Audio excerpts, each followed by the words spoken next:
Hello rock stars, क्या हालचाल? बढ़िया, शानदार, मस्त। आप सभी का स्वागत है पीसीआई इंस्टीट्यूट के इस इनक्रेडिबल प्लेटफॉर्म पर। और उम्मीद हम यही करते हैं कि सारे स्टूडेंट आ चुके होंगे। भाई जब तक सभी आए तब तक आप सभी का स्वागत है और बहुत मजा आना है इस जर्नी में। लगभग हम कितने दिन और साथ रहने वाले हैं? मुश्किल से 18 या 19 दिन। इसके बाद आपकी राहें अलग हो सकती हो मुझसे, शायद हो सकती हो, बिल्कुल सही बात है। या फिर आप कुछ और चीजों को सेलेक्ट करेंगे जो हमारी लाइन में ना हो, या फिर कुछ और होगा। जो भी होगा बढ़िया मस्त होगा और आप 11th क्लास में सोचेंगे खूब मस्ती करेंगे, लेकिन आप उस वक्त अपना भविष्य खुद के अंधकार में डाल रहे होंगे। खैर, उस पर बात करेंगे। और पहले चर्चा कर लेते हैं इस बात पर कि तैयारी कौन से पेपर्स की करें। भाई सही बात है, अभी तो आज तो 6 तारीख है, पेपर 9 तारीख को है। वो पेपर हमसे खुद का है। आज टीचर से बात चल रही है मेरी, टीचर ने बोला है कल आने का, या आज या कल में जो भी करेंगे कर लेंगे। उम्मीद है कि सारे स्टूडेंट रेडी होंगे। भाई सब्जेक्ट कौन सा है? सब्जेक्ट तो हम सेलेक्ट करने वाले हैं ना, सब्जेक्ट हम सेलेक्ट करने वाले हैं जी, बिल्कुल। तो हेलो रॉक स्टार्स, क्या हाल चाल? बढ़िया, शानदार, मस्त। आप सभी का स्वागत है पीसीआई इंस्टीट्यूट के इस इनक्रेडिबल प्लेटफॉर्म पर। और भैया स्टार्ट करते हैं हम इंग्लिश। बहुत ही बेहतरीन सब्जेक्ट है और उम्मीद है कि हमारा जो टारगेट है ना सर, इंग्लिश में कम से कम 99 से कम नहीं होना चाहिए। और मैं एक बात बताऊं, आपकी एक गलती और आपका एक नंबर 99 से नीचे ले आएगा, एक नंबर। और आपने, मुझे लगता है कि हिंदी में बहुत बढ़िया पेपर गया है सभी का, बहुत बढ़िया पेपर गया है हिंदी का। सही बात है, पेपर जाना भी चाहिए बहुत बढ़िया। ओके, तो स्टार्ट करते हैं भैया इंग्लिश। और सारे स्टूडेंट रेडी रहेंगे, कोई भी स्टूडेंट जाएगा नहीं, कोई भी कहीं नहीं जाएगा। और हम स्टार्ट करेंगे बहुत बेहतरीन से। चलो भाई, अब भाई हम ऑप्शंस देंगे, तो ये डीपीक्यू में पूछ सकते हो आप, सही बात है, पर वहां समझाना पड़ता है ना। ठीक है भाई, जो डीपीक्यू लायक होगा वो डीपीक्यू लायक नहीं पूछूंगा, जो डीपीक्यू से आउट ऑफ होगा वो पूछ रहा हूं। अब भाई एक क्वेश्चन है, राजीव नंबर 1 है। राजीव सिंह आ सॉन्ग, ये क्वेश्चन है हमारा। पहली बात तो एक चीज मेरी बात ध्यान सुन लो, सभी आए हो बहुत बढ़िया है, सभी आ भी गए होंगे। पर मैं इसको स्टार्ट करने से पहले मैं एक बात बताना चाहता हूँ भैया सभी स्टूडेंट को। जब सफलता मिलती है वो खुद की मेहनत से मिले तो बहुत बेहतर लगती है, और अगर सफलता किसी के दूसरे के द्वारा मिले तो कि भैया उसका हाथ है इस सफलता में हमें यहाँ तक पहुंचाने में। मैं वो बात बताना चाहता हूँ कि सफलता के बारे में। अभी कुछ स्कूल्स में देखो, हर स्कूल्स में ऐसा होता है, प्राइवेट स्कूल्स में इस तुक्केबाजी के साथ सेंटर में नंबर लगाते हैं कि 30 नंबर या 32 नंबर के हमें बता दिए जाए। लेकिन मुझे बता दो कि उस सफलता का मिलने से तुम्हें क्या फायदा? अगर आप इसी बात को सोचते हो तो आप, मैं एक बात बता रहा हूँ आपको, इस बात का अगर आप सोचते हैं और इस तराजू के साथ आप सोच तोल रहे हो इस बात को, तो मैं कहता हूँ किताब काफी बंद करो बेटा, तो चुपचाप बैठ जाओ एक जगह। पास तो तुम हो ही रहे हो, इसमें कोई दिक्कत नहीं है, किसी को भी कोई समस्या नहीं है। पास तुम हो ही रहे हो, कोई समस्या नहीं है। मैं बता रहा हूँ, आज मेरा स्टूडेंट, अगर मेरा कोई स्टूडेंट है, मतलब मैं अपने आप को, अगर आप मुझे दिल से टीचर मानते हैं, इस बात को अपने सच्चे मन से टीचर मानते हैं, अगर आप मेरे स्टूडेंट हैं तो आप गारंटी इस बात को कभी भी एक्सेप्ट नहीं करेंगे। गारंटी है मेरी कि आप इस बात को कभी भी एक्सेप्ट नहीं करेंगे और अपनी ईमानदारी के साथ ही अपने मार्क्स को इंक्रीज करेंगे। क्योंकि 99% चाहिए, बिल्कुल सही बात है, लेकिन वो ईमानदारी के साथ होना सर, तो उसका जश्न अलग बनता है, उसके ढोल नगाड़े अलग बजते हैं। बात सही है। क्योंकि मैं बता रहा हूं, आज हमारे एजुकेशन सिस्टम के इतने खराब हालत हो चुके हैं। एमपी बोर्ड में मुझे आप बताइए कितने स्टूडेंट, 17 लाख स्टूडेंट पास करते हैं हर साल एमपी बोर्ड में। कितने कितने स्टूडेंट आईआईटी क्रैक करते हैं? कितने स्टूडेंट 12th बाद जस्ट या 10th बाद जस्ट, तो 10th बाद भी आईआईटी नीट हो सकती है। कितने स्टूडेंट आईआईटी क्रैक करते हैं? कितने स्टूडेंट नीट क्रैक करते हैं? मुश्किल से 1% लोग, 1% भी नहीं निकलेंगे। अगर इसमें देखेंगे तो 0.01% आएगा। ये हालात है हमारे एमपी बोर्ड्स के। उसका कारण कहीं ना कहीं हमारे प्राइवेट स्कूल्स ही हैं और गवर्नमेंट स्कूल्स ही हैं, यहाँ का एजुकेशन सिस्टम है। आज मुझे बताइए साउथ में भी तो उनके बोर्ड से हैं, केरल में उनका बोर्ड है, केरल खुद का बोर्ड है, उड़ीसा खुद का बोर्ड है, वहां से आईआईटी नीट डॉक्टर ज्यादा क्यों बनते हैं? इसी कारण से बनते हैं कि वहां पर ऐसा मामला नहीं होता सर। चीटिंग में ये नहीं होता कि 30 नंबर का हम बता रहे हैं।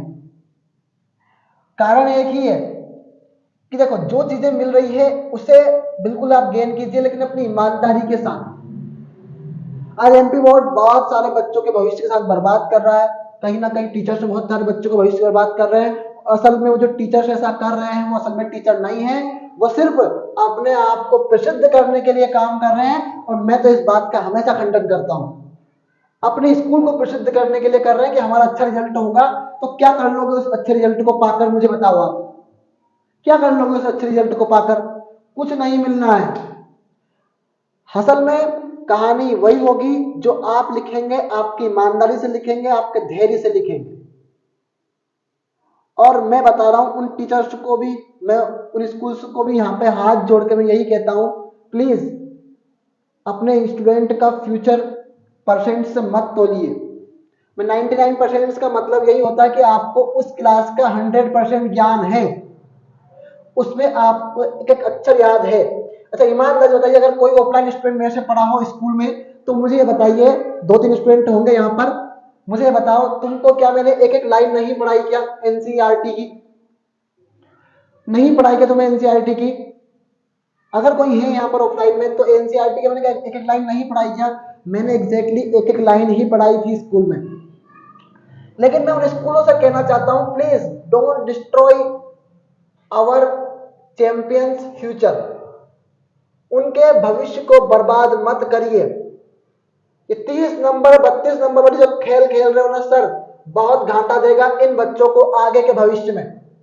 कि ये वही स्टूडेंट है जो कल आपको गाली देंगे। मैं बता रहा हूं, मैं खुद भी आज इस बात से मैं पीड़ित हूं। मैंने 11th नहीं पढ़ी, इसका बहुत बड़ा खामियाजा मुझे भुगतना पड़ा। तो एक भाई होने के नाते, एक अच्छा टीचर होने के नाते मैं आपको हमेशा इतना बता रहा हूं कि अपने साथ ईमानदार जितने होंगे उतना फायदा है इस फील्ड में, क्योंकि student life is a best life of whole part life. सबसे बड़ा हिस्सा, सबसे अच्छा हिस्सा जो है वो यही हिस्सा है स्टूडेंट लाइफ का। तो फिलहाल अगर आप पीसीआई के बहुत बड़े स्टूडेंट हैं, बहुत बड़े मंच पर आप काम कर रहे हैं, तो आपको इन चिटिंग्स के सहारे नहीं जीना है, इन चिटिंग्स के सहारे बिल्कुल भी विश्वास नहीं करना है। आपको खुद की होनेस्टी, खुद की ईमानदारी और खुद का विवेक रखना है, तब जाके जो सफलता मिलेगी वो बहुत ही मजेदार और रोमांचक होगी। ठीक है भाई, तो पढ़ते हैं इसको। राजू सेंग आ सॉन्ग, भाई चेंज करना है इसको इंट्रोगेटिव में।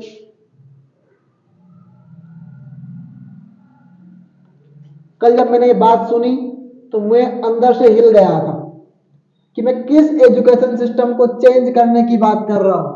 मैं किस एजुकेशन सिस्टम को चेंज करने की बात करता हूं? मेरी छोटी उम्र के तकाजे के हिसाब से मैं किस एजुकेशन सिस्टम को चेंज करने के हिसाब से कह रहा हूं? भाई मैं वही तो चाह रहा हूं कि नॉलेज बढ़े, फीस का कल्चर खत्म हो, क्योंकि मैंने खुद ने ये चीज देखी है, मेरे क्लासमेट्स के साथ देखी है मैंने चीजों को। तो भाई स्पष्ट बात है, उस एजुकेशन सिस्टम के आप भी साथी हैं अभी। तो भाई इंट्रोगेटिव में चेंज करना है। पहले हमें एक बात देखनी होगी कि पहले ये वाक्य कौन सा है। भाई हमने यहाँ पे देखा ये वर्ब है, तो भैया verb Seng, Seng second form है, तो फर्स्ट फॉर्म क्या होगी? सिंग। और हमें तो पता है कि सब्जेक्ट प्लस मेन वर्ब की सेकंड फॉर्म प्लस ऑब्जेक्ट, ये किस में आता है? पास्ट इंडेफिनिट में। अब हमें चेंज किस में करना है? इंट्रोगेटिव में चेंज करना है। किस में करना है चेंज? इंट्रोगेटिव। देख आते ही क्वेश्चन, चेंज काय में करना है? इंट्रोगेटिव में चेंज करना है। ठीक है भाई, तो इंट्रोगेटिव में चेंज करते हैं। तो भैया हमें पता है, क्या पता है हमें इंट्रोगेटिव में? तो भैया पहले तो इसका हिंदी लिखूं मैं आपको समझाने के पर्पज से। तो राजू ने गाना गाया, ये अफर्मेटिव सेंटेंस है। अगर मैं इसको इंट्रोगेटिव में प्रश्नवाचक में चेंज करूंगा तो क्या राजू ने गाना गाया, ये आएगा भैया। तो हमने एक बात बोली थी कि जब भी हम वाक्य में पहले क्वेश्चन मार्क का उपयोग करते हैं तो पहले कौन आता है, सहायक क्रिया आती है। सॉरी, सहायक क्रिया नहीं आती, सहायक क्रिया आती है, आई थिंक, हाँ सहायक क्रिया आती है। अब भैया इस पास्ट इंडेफिनिट में सहायक क्रिया कौन है, मुझे बताओ चलो, पास्ट इंडेफिनिट में सहायक क्रिया कौन है, बताओ भैया।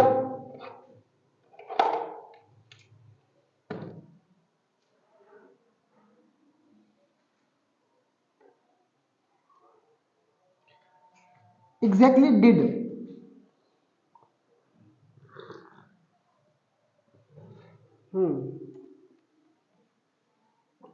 एग्जैक्टली क्या है, डिड।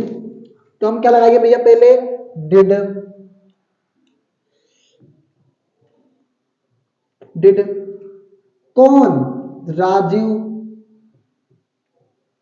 अब भैया सेइंग की जगह पर कौन आ जाएगा, सिंह, क्योंकि भैया सिर्फ सेकंड फॉर्म का उपयोग अफर्मेटिव में करते हैं, पूरे वाक्य मतलब अदर में नहीं करते हैं। सिंग आ सॉन्ग, क्या राजीव ने गाना गाया, प्रश्नवाचक लगाना बिल्कुल भी ना भूले। सही बात है, ठीक है भाई।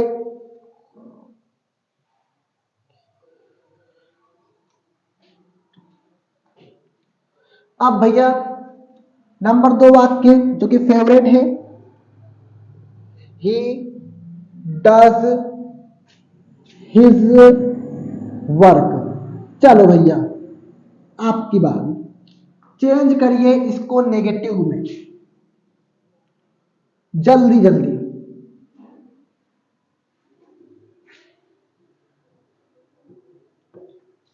हो जाइए शुरू, जल्दी जल्दी।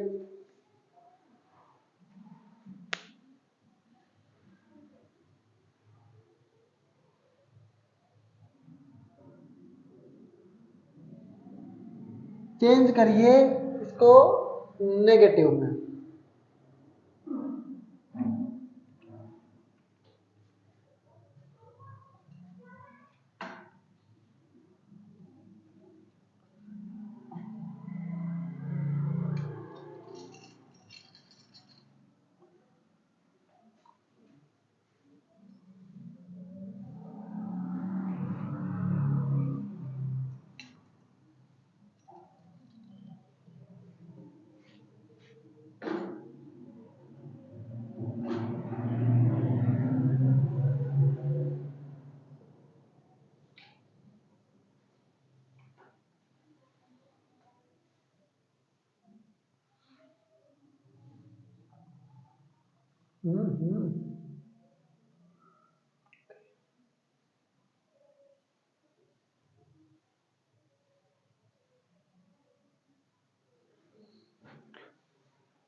बिल्कुल भाई, हमने देखा पहले तो ये अफर्मेटिव है, इसमें कहीं पर भी नोट नेगेटिव नहीं आया है।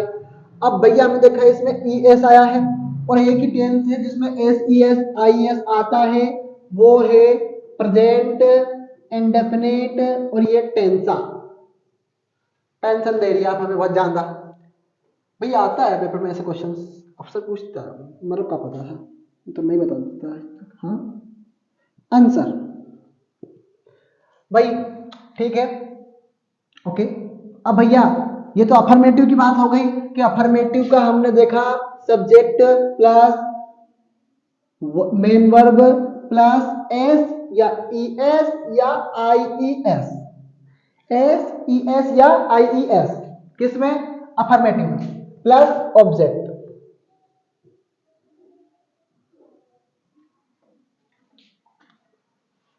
एस ई एस या आई ई एस, ऑब्जेक्ट। तो भैया सब्जेक्ट क्या है हमारा, ठीक है भाई, वो तो अगर हम, ये तो अफर्मेटिव की बात हो गई। अब हमें चेंज करना है किसमें, नेगेटिव में। तो भाई उसमें क्या होता है, सब्जेक्ट प्लस हेल्पिंग वर्ब। अब हेल्पिंग वर्ब अगर इसमें होती है तो वो कौन सी होती है सर, डू या डज, प्लस मेन वर्ब की फर्स्ट फॉर्म प्लस ऑब्जेक्ट। ठीक है भाई, वहां पे देखो सब्जेक्ट कौन है, तो ही है। हेल्पिंग वर्ब कौन है, डू या डज है। अब एक वचन कर्ताओं के साथ डज का प्रयोग करते हैं, बहुवचन कर्ताओं के साथ डू का प्रयोग करते हैं। फिलहाल भाई साहब ही सी राम सीता सभी क्या है, एक वचन है, तो क्या आएगा, डज आएगा, डज आएगा। ठीक है भाई, मेन वर्ब की सॉरी नेगेटिव है तो फिर नोट भी आएगा, मैं नोट नहीं लगाया वहां नोट आएगा, नोट। अब भाई तुम्हें बात पता था कि हमने वाक्य बनाया था ही do his work, he do his work. भाई अगर देखो सहायक क्रिया में सॉरी मेन वर्ब में अंत में ओ आ रहा है, क्या आ रहा है, ओ, तो ई एस लगाएंगे, वाई आ रहा है तो आई ई एस लगाएंगे, और अगर इनके अलावा ओ और वाई के अलावा कुछ भी आता है तो हम डायरेक्ट क्या लगाएंगे उसमें एस। तो ये ओ के साथ, ये वाई के साथ, और भैया ये बाकी के अदर के साथ। ठीक, अब ये बाकी के अदर के साथ हो गया, लेकिन हमारा यहाँ मेन वर्ब कौन है, डू। अब डू में अंत में कौन आया, ओ, तो ओ में क्या लगाया, ई एस, तो ये मैंने ई एस लगाया। तो इसका मतलब ये डू क्या था, हमारी मेन वर्ब थी, क्या थी भैया, मेन वर्ब। तो मैंने लिख दिया क्या, डू और हिज वर्क। भाई ठीक है, he does not do his work, क्या बन जाएगा, he does not do his work.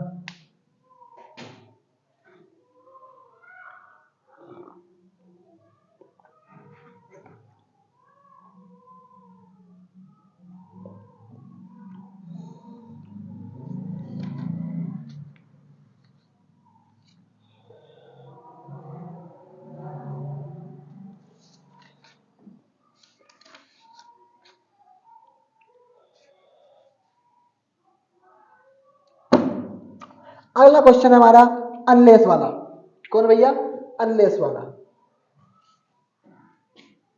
ये आता है पेपर में, आ सकता है।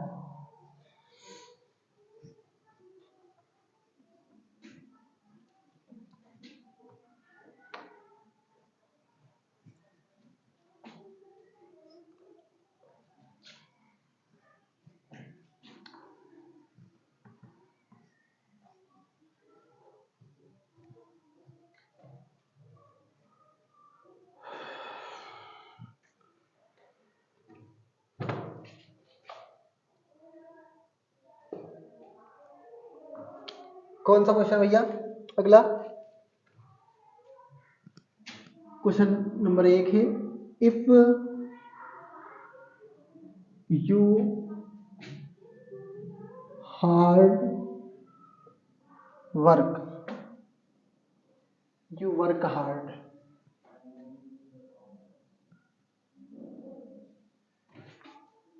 You will succeed. चलिए भैया जोड़िए आप अनलेस से इसको, जल्दी जल्दी। मैं सही लिख रहा हूँ स्पेलिंग, सक्सीड सही है भैया, हाँ, एस यू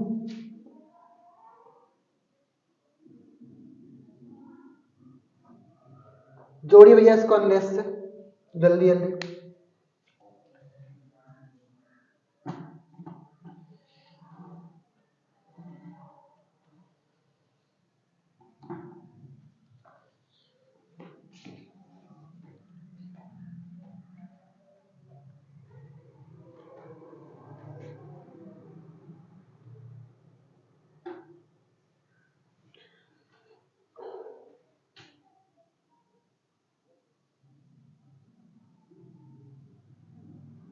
अनलेस से जोड़िए भैया इसको।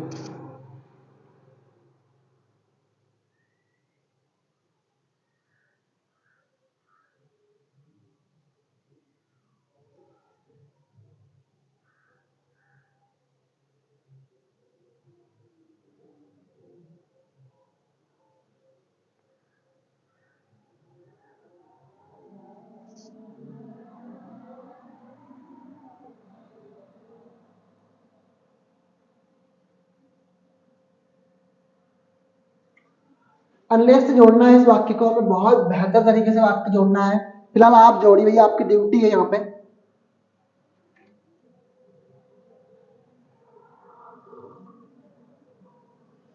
हम्म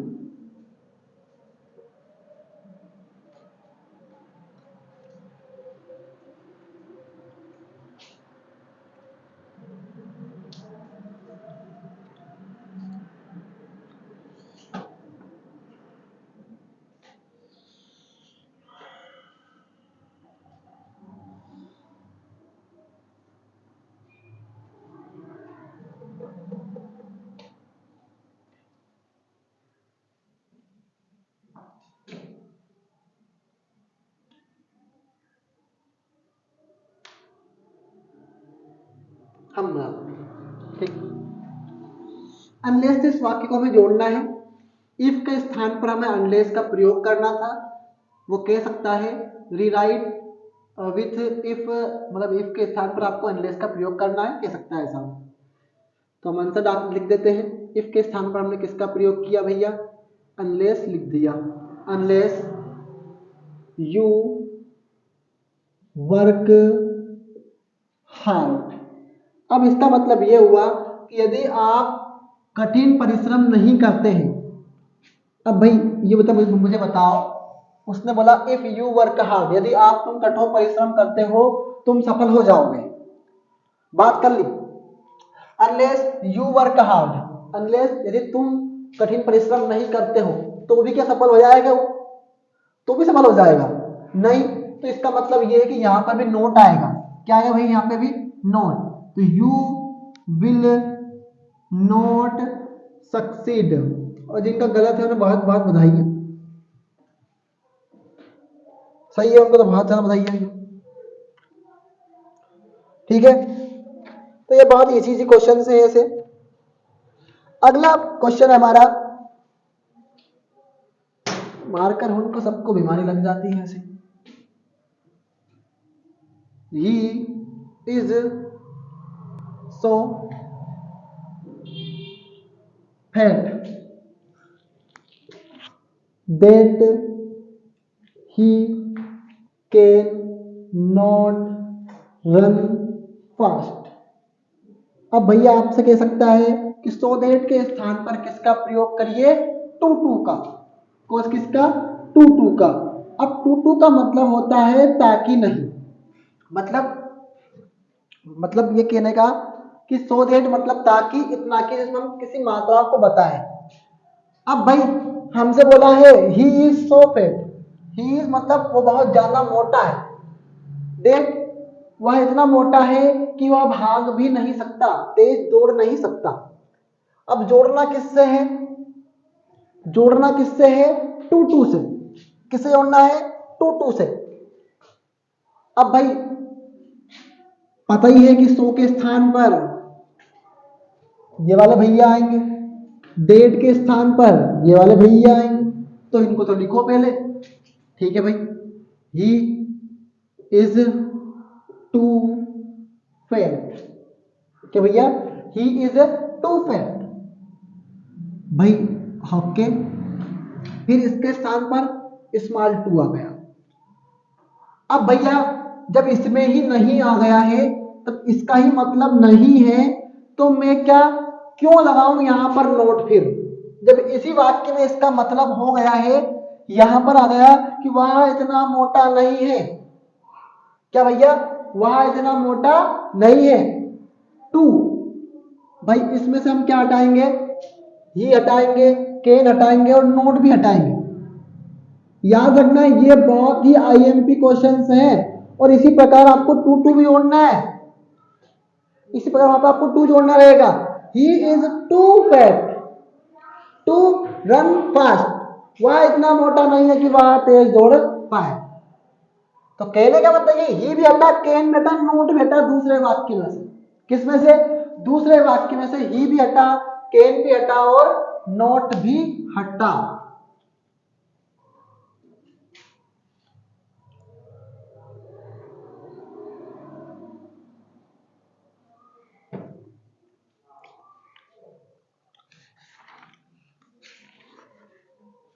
काफी दिन हो गए थे क्लास में आया, इसलिए अपनी झलक दिखाना आ गया मैं तो बस। हम इंसान ही अलग है फिलहाल तो। हाँ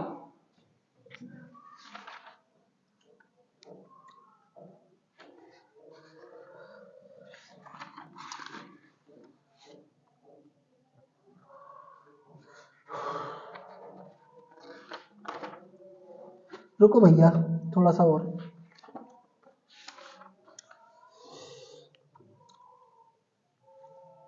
ये क्वेश्चन आया भैया, ये वाला क्वेश्चन आया है,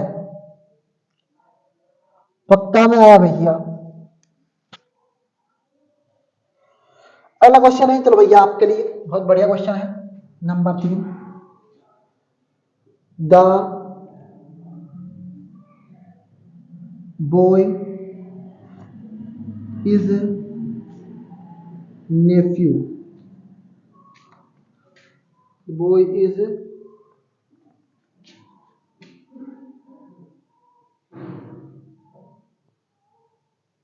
nephew, the boy is wearing blue shirt। ठीक भाई, ठीक है। जोड़िए इसको हु से, और हु मतलब होता है जो। जोड़िए भैया।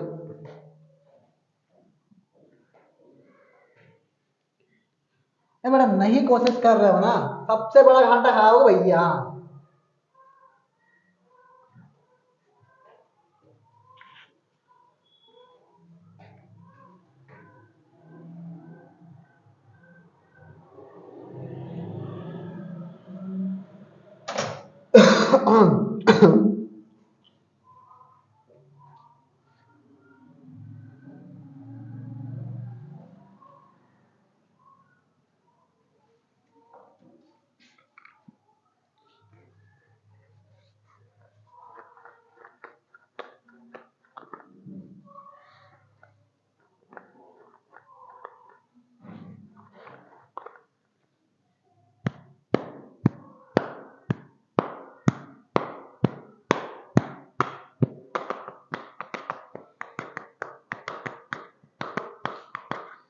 अरे रे, इतना इजी था, इतना क्यों पच रहे हो उसमें।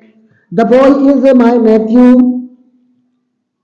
जब मैंने बताया है आपको कि इसका हु का मतलब जो होता है, ही इज माई नेफ्यू।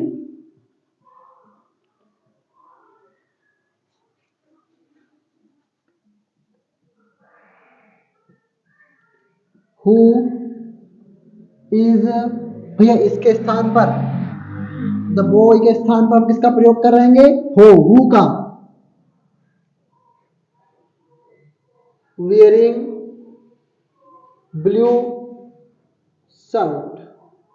हाय, मैंने ब्लू पे नहीं है। The Sonu sir is our teacher who is wearing a blue T-shirt. है भाई साहब, ये भी हुआ क्या सर। चलो भैया अच्छी बात है, मास्टर ने ये बता दिया हमें।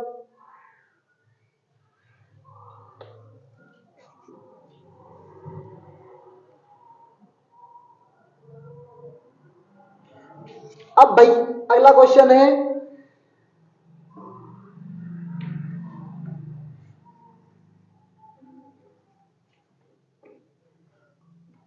बहुत इजी इजी आते हैं यार, इंग्लिश में तो बहुत इजी है।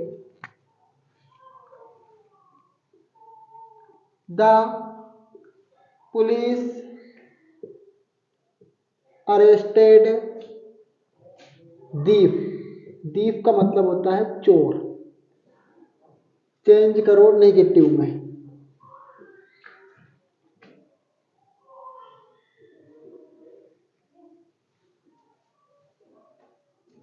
करो भैया जल्दी जल्दी।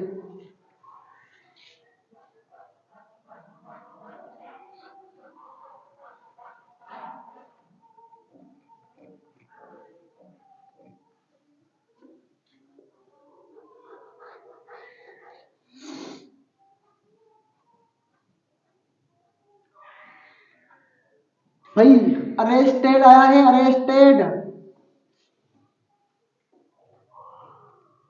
अब आप सोच रहे होंगे कि सर अरेस्टेड मतलब सेकंड फॉर्म, कौन सी फॉर्म, सेकंड फॉर्म। इसका मतलब ये हुआ कि यहाँ पर एस एस आई एस तो आया ही नहीं है, इसका मतलब ये प्रेजेंट इंडेफिनिट का तो ना ही है। क्या नहीं भैया, ये प्रेजेंट इंडेफिनिट का तो नहीं है। चलो भाई, कम से कम तुमने इस बारे में सोचा, I am happy with you. हाँ, तो भाई अगर ये प्रेजेंट इंडेफिनिट का नहीं है तो फिर ये किसका है? ये है पास्ट इंडेफिनिट का। किसका है? पास्ट इंडेफिनिट का। और पास्ट इंडेफिनिट में सहायक क्रिया होती है डिड। अफर्मेटिव का प्रेजेंट इंडेफिनिट पास्ट दोनों का हालत जैसा है। पास्ट प्रेजेंट में S S S E S I S लगाते हैं, इसमें भाई साहब में डायरेक्ट एंड मेन वर्ब की सेकंड फॉर्म का प्रयोग करते हैं, जो कि हम कर चुके हैं। अब the police did not arrest Deep, बस यही था इसका आंसर। और एक नंबर आपका पक गया था इसमें, एक नंबर आपका पक गया था भैया। ठीक है, तो कल देखते हैं। बढ़िया है।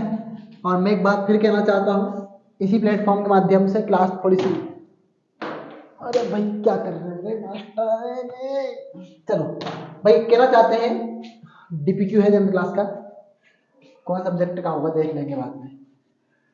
भाई जो कुछ कहना चाहते हैं यही कहना चाहते हैं कि अपनी मेहनत के साथ अपनी सफलता को पाइए, दूसरों के आस भरोसे के साथ मत रहिए। ये वही लोग हैं जो सिर्फ आपको धंधोल में झोंक रहे हैं, सिर्फ आपके भविष्य के साथ खिलवाड़ कर रहे हैं, और असल भविष्य आप खुद का बिगाड़ रहे हैं। सर अब हम क्या सत्यवादी हरिश्चंद्र बन जाए? अब बिल्कुल बिल्कुल बनिए। सर तो क्या इससे हमें बहुत बड़ा फायदा होगा? बिल्कुल होगा फायदा भाई। सबसे बड़ी सीढ़ी बताता हूं, सबसे अच्छी सीढ़ी कौन सी है सफलता की? वो है आपकी ईमानदारी। मेहनत भी है, ईमानदारी भी है, और आपका धैर्य है। तो भैया आपने धैर्य रखा, मेहनत की, अब ईमानदारी दर्शाने की जवाबदारी आपके बोर्ड एग्जाम्स में है। इससे बहुत बड़ा फायदा हमारे फ्यूचर पे होगा। और मैं तो ये बात मानता हूं कि मेरे स्टूडेंट को तो कोई जरूरत ही ना है चीटिंग वीटिंग की। सच में कह रहा हूं मैं, मेरे स्टूडेंट को कोई जरूरत नहीं चीटिंग वीटिंग की, लाने की जरूरत ही ना है। इस बात की मुझे पूरी गारंटी है। तो भाई यही कहानी है, सब कुछ पढ़ाया है, और पढ़ाया हुआ सब कुछ भी चीज बाहर नहीं जा रही है। भाई मेरे 8 मंथ की मेहनत को अगर ऐसे में लूंगा, कैसे लूंगा? मैं कोई चीटिंग करवा के दे रहा हूं तो मैं क्यों सफलता को लूं भैया? मैंने दिन रात मेहनत की है, मैं दिन रात भर जगा हूं, तो क्या मैं इसलिए जगा था क्या कि भैया बाद में तुम्हें काम करना प्लीज बच्चे में बता देना? भाई नहीं, वो सफलता नहीं चाहिए। मैं उन स्कूलों से भी हाथ जोड़ के, अगर इसी कभी भी देखें भविष्य में भी जो भी हुआ, आपसे हाथ जोड़ के निवेदन है, please don't destroy future our student. हमारे स्टूडेंट का फ्यूचर बर्बाद मत कीजिए। आपकी एक जो ये कोशिशें हैं चिटिंग करवाने की, बहुत बड़ी भारी भारी गलती पड़ेगी। अगर आपने सच में उन स्टूडेंट को प्रिपेयर किया है इस एग्जाम्स के लिए, तो आप ईमानदारी के साथ बैठाइए, तो ईमानदारी से बैठाइए भाई। तभी आपने अगर सच में उनको पढ़ाया है, सच में आपने उनसे फीस वसूल की है, और उस फीस के हिसाब से आपने पढ़ाया है, तो सच में आपको कोई हक नहीं है चिटिंग करवाने का, प्रबंध करवाने की भी। तो all the very best student, thank you so much, bye bye, take care, your brother will always with you, always with you, always will with you. और साथ है, साथ है, साथ रहेंगे। शिक्षा तंत्र को बदलना हमारी सबकी जिम्मेदारी है। अगर मैं डायमंड हूँ पीसीआई का, तो आप भी सबसे बड़ा डायमंड है पीसीआई के। वो एक बात हो सकती हो कि आप छोटे डायमंड है, मैं बड़ा डायमंड हूँ, ठीक है भाई। तो all the very best, thank you so much, bye bye, take care to you all, thank you.